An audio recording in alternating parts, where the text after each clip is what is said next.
Hey everyone, it's Melody with Design by Melody. I'm here with another Traveler's Notebook spread for you. Now, I mentioned in my last video that I had done 2 in one day, so this is the second one of those 2.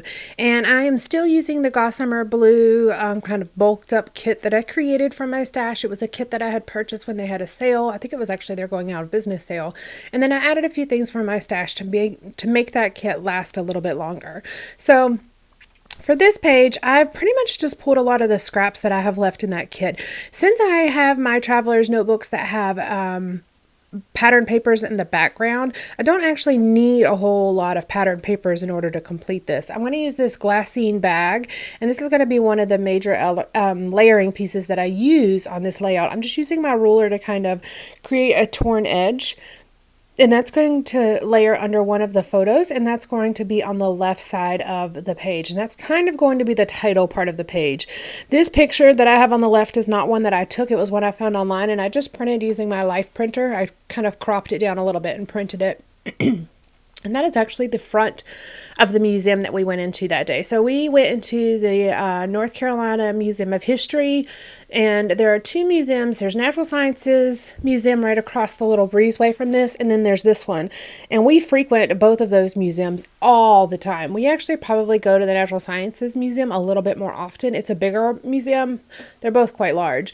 But the Natural Science Museum has like 2 buildings, and there's a movie theater inside, and there's like hands-on science experiments that you can do, and there are dinosaurs, all kinds of the stuff in there. There's like 4 stories.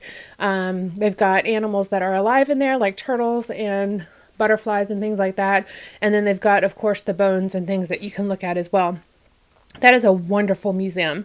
This particular one that I'm documenting today is basically just as good. It just has history and other things like that. They have a sports hall of fame in there. They have a couple different things like that in there, which are really fun. So this is just a day that I captured of us at the museum. The 2 photos on the right are pictures of Kaylin looking at the different exhibits. There's one room in there that's, I think it's called a 1920s pharmacy, I think is what it's called. And they've got the whole room set up just like you were going into a pharmacy in the 20s or the 40s. I don't remember which one it is, but it's early 1900s. Excuse me. And they've got like the soda fountain machine in there. They've got where you can look at the pharmacy and all the bottles and the way that they would weigh out the medicine. They've also got to where you could purchase things, like they have a makeup display on one side and all kinds of things. It's the same thing that you would find if you were to go into like an old pharmacy. And it's just really cool to kind of go in. And then the bottom photo is of Kaylin looking at some of the Revolutionary War, pretty sure that was Revolutionary War displays. Our museum has a lot about Blackbeard because of the history of Blackbeard in North Carolina. And so there's also just a lot of, different types of history that's documented at this museum, and it's really cool. So I had a picture of Kaylin kind of looking at both of those exhibits. Ernest and I were, of course, there as well, but we were taking photos of him pretty much. And there is one photo that Ernest showed me yesterday. It was after I had actually scrapbooked this page, but I should go back and print it because it's funny. It's us standing in front of this wax statue of a soldier. I think it was from the Civil War. But it's really kind of creepy because the guy, the soldier is like staring at the camera, and Kaylin was already freaked out by it. He didn't want to go stand in front of it. And then in the picture, it really looks like he's real. It's really kind of creepy looking. I should print that because that would be kind of funny and include that in my scrapbook. Cause we really had to like get Kaylin to stand in front of this thing cause he was not having it. It was really freaking him out. And then to put his back to it. Oh yes, no, that was like torturous for him. But anyways, so I'm just kind of adding a couple different elements. I've got a tag that I layered behind my photo of the front of the museum. I used some of these tile alphas that I had to trim down, but I layered those on top of the glassine bag. I love tile alphas, but I tend to find that tile alphas are usually a little too wide. And so you either have to overlap them or trim off the edge. And I just happen to like to trim off the edge instead of overlapping them. I just like the look of it when they're actually trimmed a little bit smaller. Excuse me, I've got something in my throat apparently. And then I put a few enamel stars and then also a little word sticker that says a special day. Actually, I think that was a die cut, but it says a special day. And then on the right side, now I'm working on the 2 photos of Kaylin looking at the exhibit. So I've got a little navy tag that I'm going to layer behind the top photo.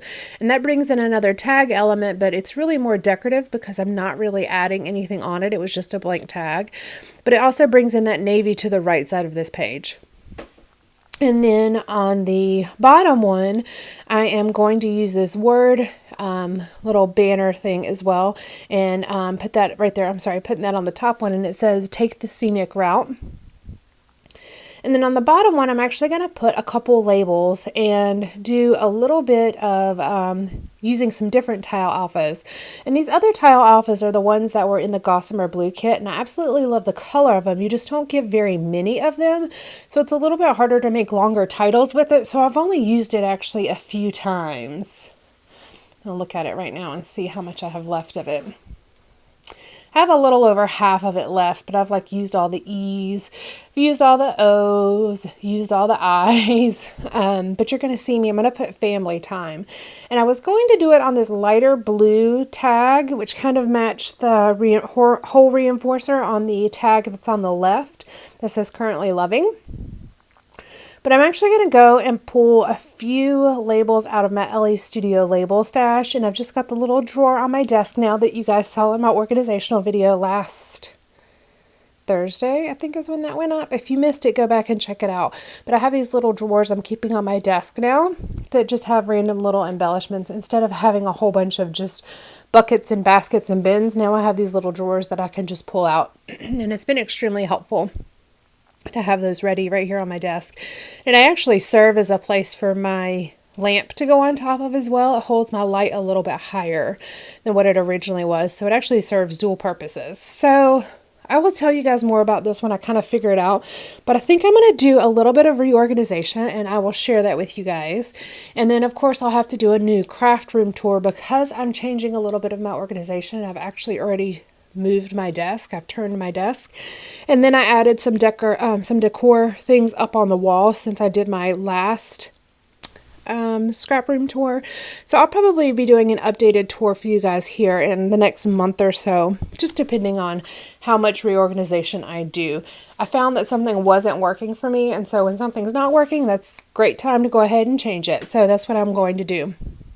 All right, so I have the family time down here on, I just put it on a little piece of the leftover acetate, and so I can move it around and see where I want to put it, and then I'll actually put it on the labels themselves. So there had a star label and then I had a heart label, and they were both in this really pretty navy that matches the other navy elements on the page, but I didn't necessarily want the heart and the star, so the word family covered up the star with no problem, but the word time was a little bit too small to cover up the heart. So then what I'm going to do, because I do have some enamel hearts, I'm going to take a navy enamel heart and actually just put it over this so it gives it a little bit more dimension, and it does match the other elements on the page as well. I probably could have just left the heart, but when in Rome, go for it, right? I already had that element available, so I just added that. And that's going to finish out this layout. I hope you guys have enjoyed this. Let me know if you have any questions whatsoever, and I will be back soon with another video. All right, guys. Bye.